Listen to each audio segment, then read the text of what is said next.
Assalamualaikum warahmatullahi wabarakatuh. Waalaikumsalam warahmatullahi wabarakatuh. Nah, sebelum kita mulai pelajaran pada hari ini, kalau baiknya kita berdoa dulu. Mbak Umi, tolong dipimpin berdoanya.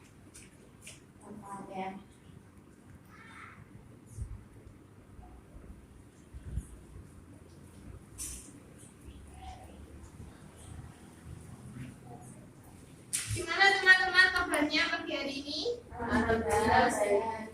Alhamdulillah. Ini siapa aja yang nggak masuk? Kok cuma anak 3 ini? Banyak ya.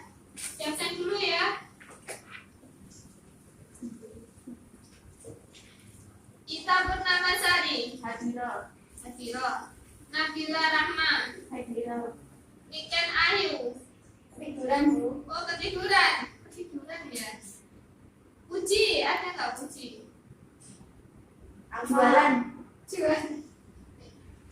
Jalan apa ini? Jajan. Umi Salama. Oke, kemarin kita membahas apa kemarin Mbak Umi? Yang pelajaran kemarin kita membahas sejarah kejayaan Abbasiyah.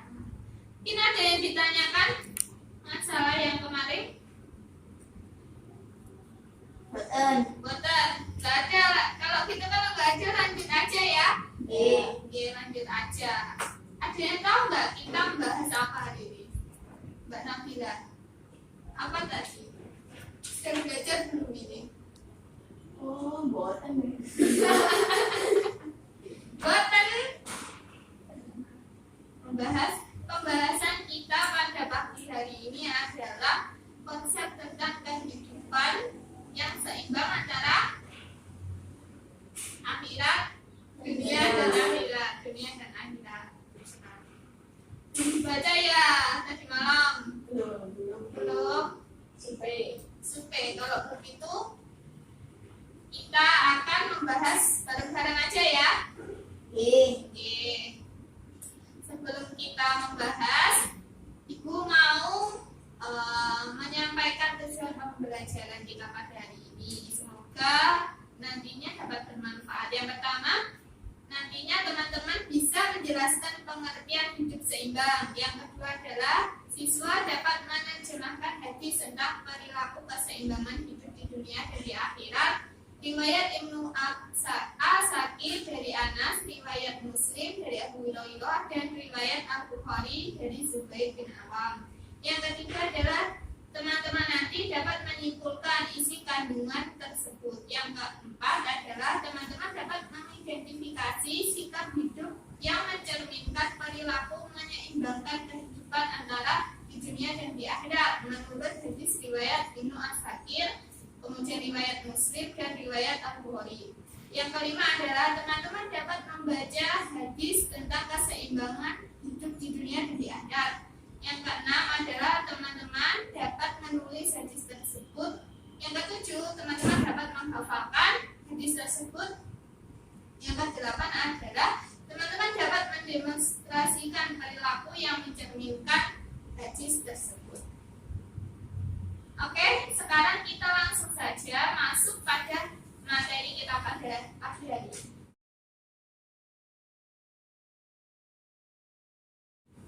Sebelumnya Ibu punya kisah.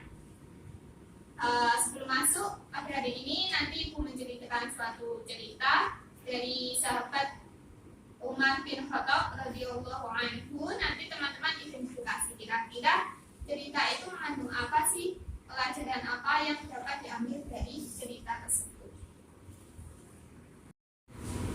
Ya, kisah ini berada pada zaman Khalifah Umar bin Khattab.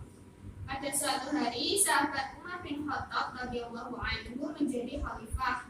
Pernah sangat marah ketika melihat orang yang hanya berada di masjid untuk beribadah, tetapi mengabaikan tugas dan tanggung jawabnya terhadap keluarga.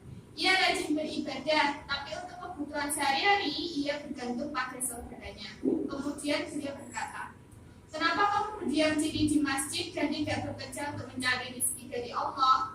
Jawab orang tersebut adalah, "Wahai Khalifah, Kebutuhan sehari-hariku sudah dipenuhi oleh saudara saya. Karena itu hidupku hanya untuk Allah. Kegunaan hari-hariku untuk sholat, membaca Al-Quran, serta iktikaf di masjid.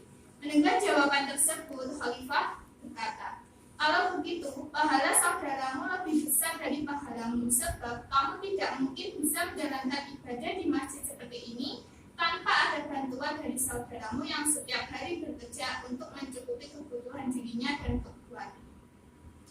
Dari kisah ini, ada yang bisa menyimpulkan apa yang dapat dipetik dari kisah tersebut. Monggo, Mbak Nabila dulu mungkin. Harus seimbang antara hidup di dunia dan akhirat.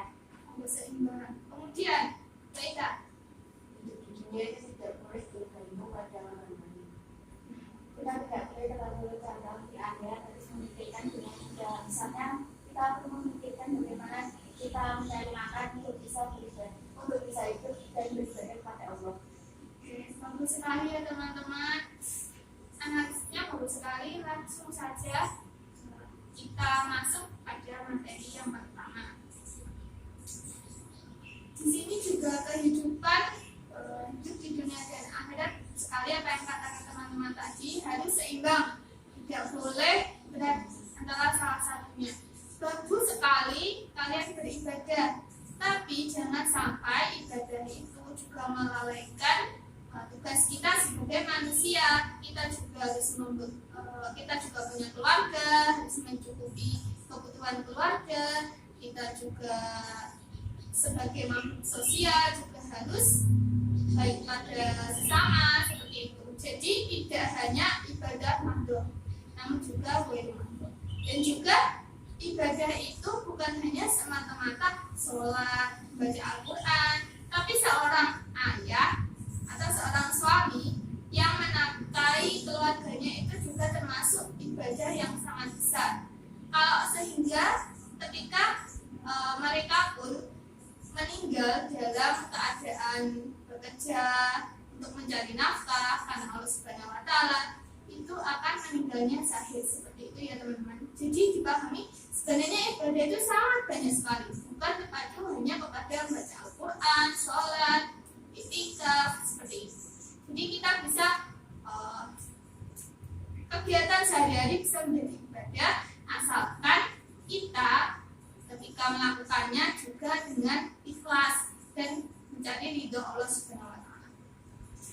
Oke, di sini ada hadis tentang konsep keseimbangan hidup di dunia dan di akhirat. Yang pertama, saya bacakan dulu. Laisa bi khairikum man taraka dunya bi akhiratihi wala akhiratuhu lid dunya hatta yusiba minhuma jami'an. Fa inna dunya balagun ila akhirati wala takunu kalla 'alan nas.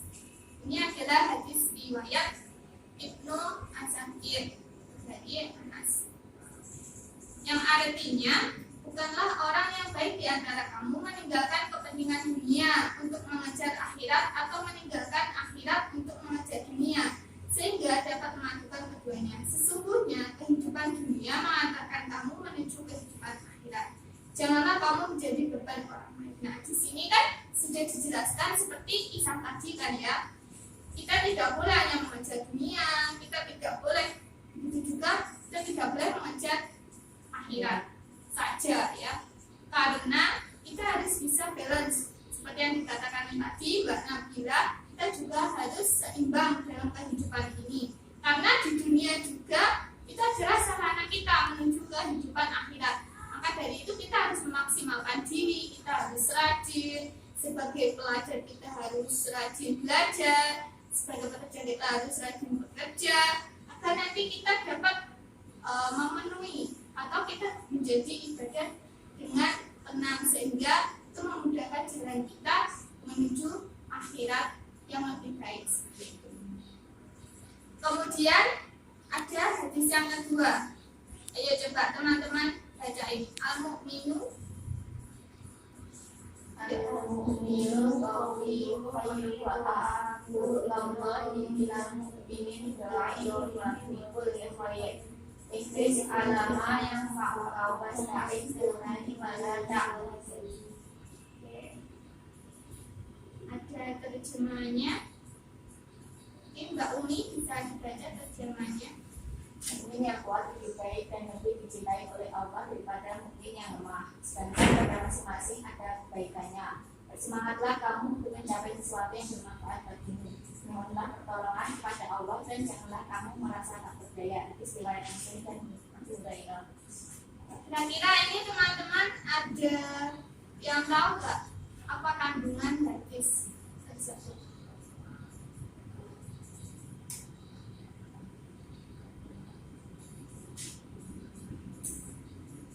Pelajaran yang dapat kita ambil dari hadis tersebut.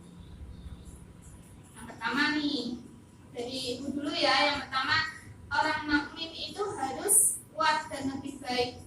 Itu maksudnya harus bisa yang disebutkan tadi Mbak Ita, mandiri, tidak bergantung pada orang lain. Itu yang dicintai Allah Subhanahu wa Ta'ala.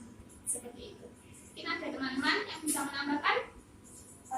Orang mukmin harus mempunyai semangat yang tinggi. Betul sekali. Benar sekali. Orang mukmin juga harus memiliki semangat yang tinggi. Ada beberapa hal motivasi yang dapat kita ambil dari hadis tersebut. Yang pertama adalah kuat iman. Apa sih yang dimaksud dengan kuat iman? Yakni adalah imannya teguh dan tidak terpengaruh apapun. Misal ada hal atau sesuatu yang menggoyahkan iman kita, itu tidak terpengaruh sama sekali, seperti itu. Seperti misal, contoh tadi saja puasa. Puasa kita melihat teman-teman lain, atau kita pas menjalankan puasa sunnah, misal kita melihat orang lain makan seperti itu, dengan kita menahan diri, kita tetap menahan diri, tetap khusyuk dalam berpuasa, itu merupakan salah satu iman yang kuat dalam diri kita. Yang kedua adalah kuat ilmu, yang seperti dikatakan kita harus semangat belajar, memperjuangkan apa yang kita peroleh ketika mendapatkan ilmu. Pengetahuan kita juga harus mempelajarinya. Kita juga terus semangat untuk menggali ilmu-ilmu umum maupun ilmu agama. Di sini bukan hanya ilmu umum saja, tapi juga ilmu agama. Kemudian yang ketiga, kuat ekonomi. Kuat ekonomi ini ada bisa menjelaskan? Hidupnya berkecukupan. Hidupnya berkecukupan. Seperti yang sudah dijelaskan tadi, kalau kita bekerja dengan sungguh-sungguh, hidupnya juga akan cukup. Bukan berarti kaya ya, tapi cukup setidaknya kita dapat mencukupi kehidupan sendiri, tidak bergantung pada orang lain, seperti itu. Sehingga kita tidak akan menyusahkan orang lain. Ketika beribadah juga tenang, karena hidup kita berkecukupan. Kemudian yang keempat, kuat semangat. Ini apa ini? Yang tahu apa semangat? Memiliki semangat yang kuat dalam segala aspek kehidupan. Betul sekali Mbak Ita, memiliki semangat yang kuat dalam segala aspek kehidupan. Jadi kita bangun pagi, sholat subuh, habis itu mengaji. Kalau di Pondaya Mbak Nabila ini rajin sekali sepertinya. Nah, itu merupakan semangat kita dalam menjalani kehidupan.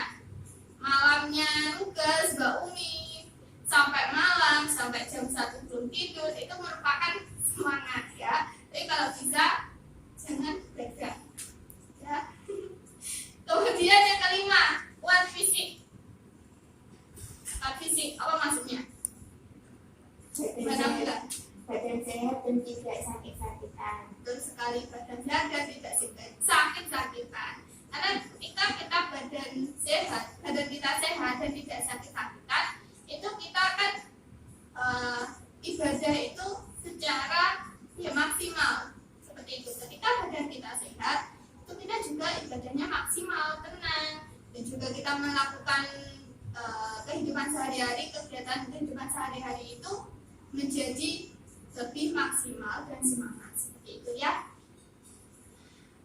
Oke, teman-teman di sini semangat kan ya, belajar ya. Semangat, harus semangat dong kan.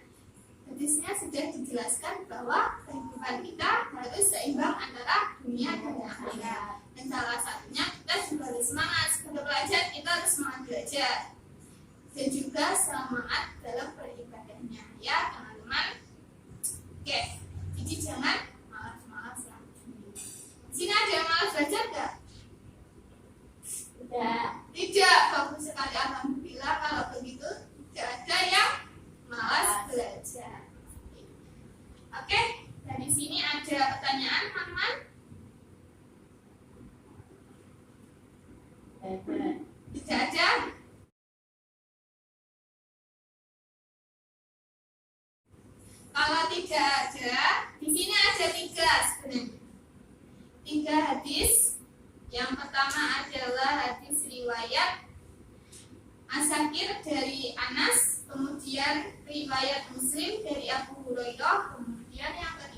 adalah riwayat Al-Bukhari dari Zubair bin Awam. Nah, di sini pertemuan selanjutnya Ibu ingin kalian menghafalkan di sini ya. Ya, jangan lupa kita masih punya waktu 1 minggu. Jadi itu dibuat untuk menghafalkan. Jadi minggu depan kita setoran hadis. Itu ya. Untuk terjemahannya mengikuti. Nanti kalau bisa ya terjemahannya. Dengan kita hafal hadis sebenarnya kita akan paham kok apa dari mana. Ya, seperti itu kan. Kan teman-teman di sini sudah terbiasa ngaji ya. Ngaji kitab hadis. Ada al-mufrad seperti itu ya. Dia disolihin itu kan banyak sekali hadisnya. Pasti teman-teman ini tidak susah dalam menghafal. Kemudian jangan lupa juga tugasnya yang kompetensi inti ini latihan soalnya. Nah, di sini dikerjakan ya. Nanti kita bahas bareng-bareng minggu depan juga. Nanti habis kita setelah kita juga membahas soalnya. Oke, seperti itu ya. Yang ditanyakan dari teman-teman. Buatan, alhamdulillah sepertinya sudah siap ini. Besok kalian siap ya, Mbak Nabila maju pertama sendiri ya. Oke, Mbak Nabila ini cepat kok kalau hafalan, jadi nanti Mbak Nabila maju pertama sendiri. Oke, dari sini ada yang bisa menyimpulkan kita tadi bahas apa sih? Persimpangan antara dunia dan akhirat. Seimbang dari dunia akhirat. Ada lagi? Mbak harus mempunyai semangat yang tinggi. Semangat yang tinggi tentu. Ayo Mbak. Fisik yang kuat. Fisik yang kuat. Makanya kalau kita nanti fisik yang kuat, makanya kita harus sarapan juga. Maka tidak boleh telat yang Mbak Nabila ya. Mbak Nabila seperti ini susah sekali makannya ya. Makanya terus-terusin Mbak Ika juga ini. Makanya gimana teman-teman ini? Semangat ya. Makan yang banyak. Juga sehat ya. Banyak baju yang sehat biar kita mendapatkan energi akan semangat dalam menjalani aktivitas harian. Oke? Dari sini ya, terima kasih. Sangat luar biasa sekali. Kita beri tepuk tangan buat kita semua. Oke, sebelum kita akhiri pertemuan pada pagi hari ini, kita tutup dulu dengan bacaan Al-Fatihah. Monggo Mbak Umi. Jangan mulai.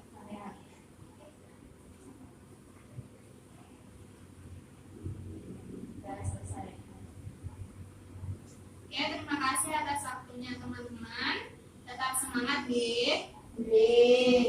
Tetap semangat belajar hari ini. Oke, segini saja. Assalamualaikum warahmatullahi wabarakatuh. Waalaikumsalam warahmatullahi